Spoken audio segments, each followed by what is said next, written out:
महाभारत एक ऐसा महाकाव्य जिसकी जड़ें केवल राजाओं, युद्धों और सिंहासनों में नहीं, बल्कि एक श्राप, एक मछली, एक स्त्री और एक अनकहे कष्ट में भी छिपी है। बहुत कम लोग जानते हैं कि महाभारत की नींव में एक अप्सरा के आंसू भी मिले हुए हैं। उस अप्सरा का नाम था अद्रिका। अप्सराएं स्वर्ग की शोभा मानी जाती थी। वे धरती पर उतरती, हंसती, खेलती, नदियों में तैरती, हवा से बातें करती।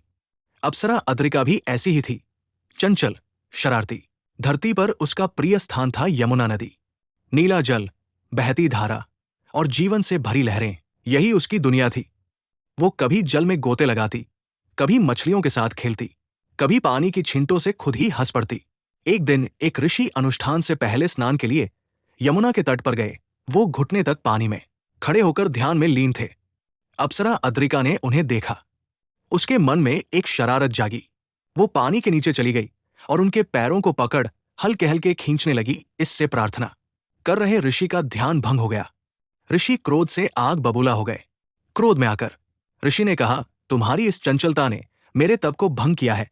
आज से तुम इस यमुना में मछली बनकर रहोगी। उन्होंने अप्सरा अद्रिका को यमुना के जल में मछली बनकर रहने का श्राप दे दिया। अद्रिका कांप उठी। उसने रोते हुए क्षमा मांगी। ऋषि बोले, श्राप वापस तो लिया नहीं जा सकता, परंतु श्राप से मुक्ति मार्ग बता देता हूं। तुम मछली के रूप में 2 मानव बच्चों को जन्म देने के बाद ही मुक्त होगी। अप्सरा अद्रिका नदी में एक मछली बनकर रह गई और अपनी मुक्ति का इंतजार करने लगी। यहीं से एक अप्सरा का स्वर्ग छूट गया। अब न स्वर्ग था, न सौंदर्य, न नृत्य, न हंसी, बस प्रतीक्षा। हर बहती लहर के साथ वो अपने उद्धार की घड़ी गिनती। हर दिन उसका धैर्य टूटता। उसी काल में उपरिचर वसु नाम के एक महान धर्मात्मा राजा थे। राजा कृतका के पुत्र और चेदी पर शासन करने वाले पुरु राजवंश के कुरु के वंशज थे। उनका नाम उपरिचर इसलिए रखा गया क्योंकि उनके पास उड़ने वाला रथ था। उपरिचर का अर्थ है ऊपरी, ऊपर की ओर, और चर, जाने वाला, अर्थात जो हमेशा ऊपर की ओर जाता है। उपरिचर के राज्य की राजधानी में सुक्तिमती नदी बहती थी। एक बार कोलाहला नामक पर्वत ने सुक्तिमती नदी को बलपूर्वक गले लगा लिया और उसके प्रवाह को रोक दिया। उसने राजा उपरिचर वसु से मदद मांगी। राजा उपरिचर वसु ने कोलाहला पर्वत पर अपने पैर से प्रहार किया। उपरिचर वसु के जोरदार प्रहार के कारण हुई चोट ने सुक्तिमती नदी को कोलाहला पर्वत की जबरदस्त पकड़ से बाहर निकालने में मदद की। कोलाहला पर्वत के जबरदस्ती संभोग करने से सुक्तिमती ने 2 जुड़वा बच्चों को जन्म दिया। नदी ने राजा उपरिचर वसु के प्रति अपना आभार प्रकट करते हुए अपने दोनों बच्चे उन्हें दे दिए। उपरिचर वसु ने युवा होने पर सुक्तिमती के पुत्र को अपनी सेना का प्रभारी सेनापति बनाया और उसकी बेटी गिरिका से विवाह कर लिया। लेकिन उसी दिन उपरिचर वसु के पितरों पूर्वजों ने उनसे हिरण को मारकर उनके श्राद्ध के लिए अर्पित करने के लिए कहा।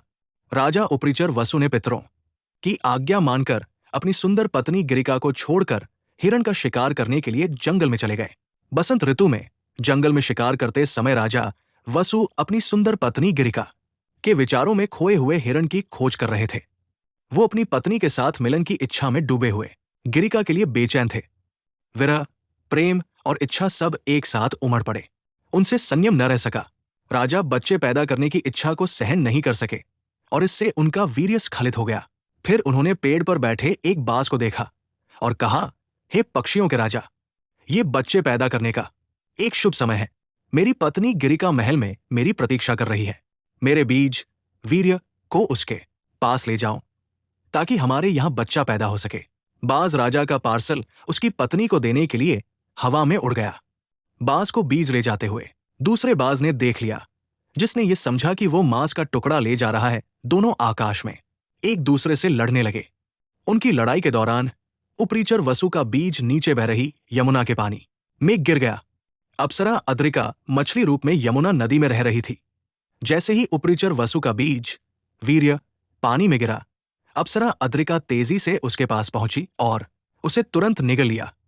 लगभग 9 महीने के बाद अप्सरा अद्रिका को उसके मछली रूप में मछुआरों ने पकड़ लिया।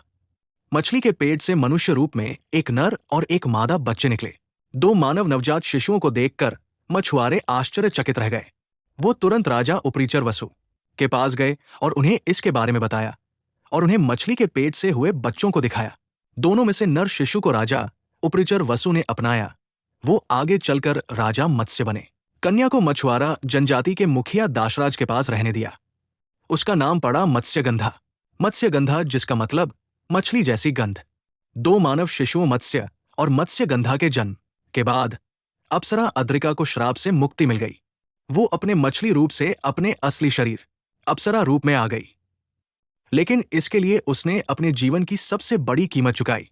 उसकी पीड़ा, उसका त्याग महाभारत की अदृश्य नींव बन चुका था।